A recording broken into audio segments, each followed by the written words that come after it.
Porque depois de orar ou de meditar, muitas vezes saímos e nos irritamos, perdemos a paciência, saímos da sintonia facilmente. Ora, porque a oração e a meditação não transformam as nossas imperfeições.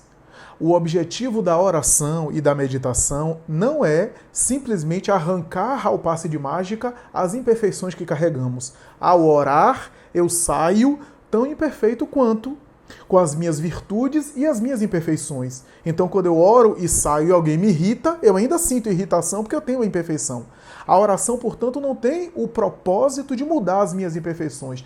Tem o propósito de me abastecer de recursos, de me fortalecer de disposições, a fim de enfrentar as tentações que são os indícios das imperfeições, as provas das imperfeições. Ora, se alguma coisa me irrita, ao orar, eu vou me abastecer de recursos, eu vou me fortalecer para que, quando passar pela situação que me irrita e que continuará me irritando, aquela irritação alcança o meu mundo mental, mas os recursos que eu busquei pela oração, quando a oração é sentida, quando a oração é sincera, quando a oração é feita com sentimento, os recursos que eu busquei da oração possam me ajudar a controlar a irritabilidade.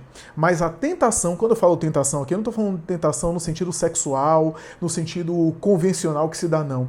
Tentação eu estou usando no sentido que Kardec usa, os arrastamentos, as inclinações para o mal, para qualquer tipo de mal. Então a tentação da irritação, a tentação da impaciência, a tentação do egoísmo, a tentação da vaidade, a tentação do melindre. A tentação é essa prova, é essa experiência desconfortável que nós vivenciamos no mundo íntimo, que é sinal de uma imperfeição, e ao mesmo tempo a experiência da tentação é a experiência de teste dessa imperfeição para eu ir depurando ela. À medida que eu passe pela tentação, os espíritos disseram a Allan Kardec, se não me falha a memória, na lei de conservação, que um dos objetivos do ser humano nesse mundo é experimentar tentações. Ao experimentá-la, o indivíduo, ao passar por elas e vencê-las, ele evolui, ele cresce. Até o momento em que ele já nem sente mais a tentação, porque aquilo que é perfeito não precisa ser tentado. Daí a tentação de Cristo no deserto é um símbolo, é uma alegoria, Kardec examina isso em A Gênese, uma metáfora. Não é ao pé da letra, porque um espírito puro não é tentado mais, porque já passou por essas imperfeições. Só o espírito que carrega imperfeição é que é tentado nessas imperfeições. Mas ao mesmo tempo que essas tentações são sinal de imperfeição do espírito, as tentações são justamente as provas para a superação delas, das imperfeições. Daí o espírito precisa vivenciar a tentação da matéria para da matéria se libertar. Eu oro, eu medito, mas eu não mudo meu mundo íntimo. As imperfeições que eu carrego não mudam dessa forma com oração, mudam com atitudes, com comportamentos, com postura moral. É as minhas escolhas, às vezes escolhas que eu faço sangrando por dentro, é que vão fazer eu evoluir.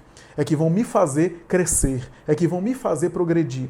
Então, as tentações são muito bem-vindas para que o espírito possa ir superando as imperfeições que ele carregue. Porque a tentação, na verdade, é a prova que mexe naquela imperfeição.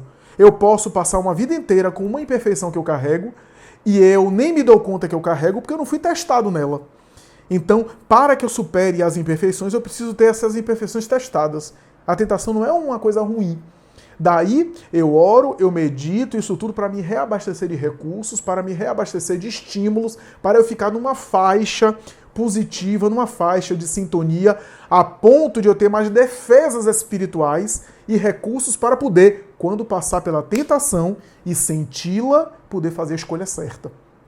Então a oração, a meditação é para me dar forças para fazer a escolha certa e não para simplesmente mudar o meu mapa interior e me tornar um ser angelical de sentimentos puros por dentro. Não.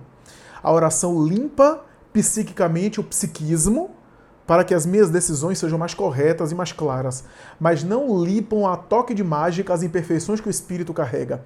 Ajuda ajuda no acalmar as imperfeições, nas paixões ardentes que são acalmadas pelo bálsamo da oração. Os espíritos dizem isso na literatura mediúnica de um modo geral. Mas não resolve as questões que dizem respeito às paixões morais do espírito, que somente serão vencidas pelas escolhas corretas, pela tentação e a escolha de controlar ou de não ceder aos impulsos primitivos, aos impulsos negativos, é que o espírito vai amadurecendo, é que o espírito vai evoluindo, é que o espírito vai crescendo e vai se tornando outra pessoa. Não foi por outra razão que Jesus afirmou a cada um segundo suas obras.